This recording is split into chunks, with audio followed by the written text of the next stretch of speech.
कुछ लोग, कुछ सिचुएशन और कुछ अल्फाज ऐसे होते हैं जिन पे आपको रिएक्ट नहीं करना होता। सेल्फ कंट्रोल से ये चीज़ें आप बहुत बेहतर कर सकते हो कि आपने कहाँ पर अपनी एनर्जी वेस्ट करनी है और कहाँ पर आपने अपनी एनर्जी सेव कर लेनी है, क्योंकि बहुत सी बातें ऐसी हैं जिन पे आपको इवन के रिप्लाई तक नहीं करना होता।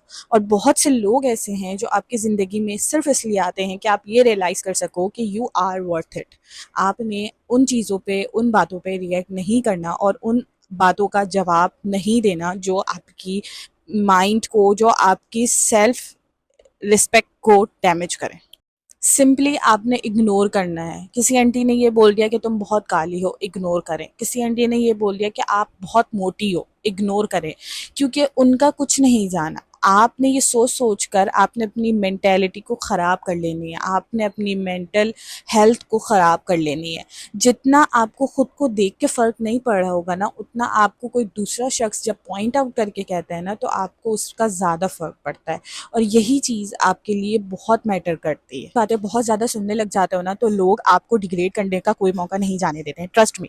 अगर लोगों को ये पता चल जाए ना कि अच्छा इससे हमारी बातों पे बहुत फ़र्क पड़ता है, ये हमारी बातों से अगर अभी हम इनसे कुछ कह देंगे ना तो ये चुप करके साइड में बैठ जाएगी, तो आपने ये कभी नहीं करना है। अगर एक टेबल पे 4 लोग बैठे हैं और उन 4 में से भी आपसे सवाल पूछा गया है या आपसे अपनी राय रखने को कहा गया है, तो आप इसलिए बिल्कुल भी खामोश ना रहो क्योंकि सब मुझसे बड़े हैं, मेरी राय की तो कोई वैल्यू नहीं होगी। नहीं, आपने अपनी राय ज़रूर रखनी है। इससे आपका कॉन्फिडेंट बिल्ड हो।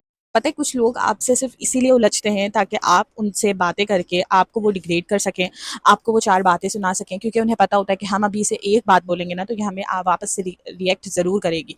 तो आपने ये करने से पहले 100 बार सोचना है, क्योंकि जब आप बहुत ज़्यादा रिएक्ट करने लग जाते हो ना, तो सामने वाला ये समझ जाता है कि इसे हमारी बातों का बहुत फ़र्क पड़ता है। आपको लोगों की बातों का फ़र्क नहीं पड़ना चाहिए। यही आपकी असल कॉन्फिडेंट होती है। असल जो आपकी मेंटल हेल्थ ठीक रहती है ना, वो इसी से रहती है कि आपको फ़र्क नहीं पड़ना चाहिए कि कौन मेरे बारे में क्या सोचता है और कौन मुझे क्या बोलता है। अगर कोई ऐसा शख्स भी है जो आपको हमेशा यही कहता रहता है कि आपने दूसरों की बातें नहीं सुननी, तो वो बिल्कुल ठीक कहता है।